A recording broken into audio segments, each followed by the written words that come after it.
खैर ऐं सिंधी में अर्ज़ कंदुसि त उन जे करे इन ख़िते खे हिकिड़ी ॿी ख़ुसूसियत हासिलु थी त दुनिया जे क्रॉस कल्चर्स जेके आहिनि से सिर्फ़ु पंजाब ऐं सिंध में थिया आहिनि उन में Vedas Buddhism Chinese Greek Persian Arabic English cross culturing जेका थी आहे उन जो जेका लीडरशिप जेका आहे माइंड एवोल्यूशन जी had to go to Sindh and Punjab, not any other place in the world. So 18th century was the climax or culmination of the background of the civility and the intellectual intermingling, and this place is the leader in the mind development.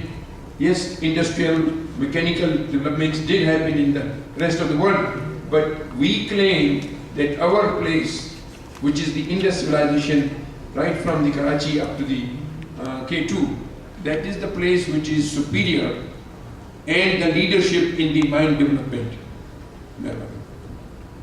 Thank you. Introduce Karachi.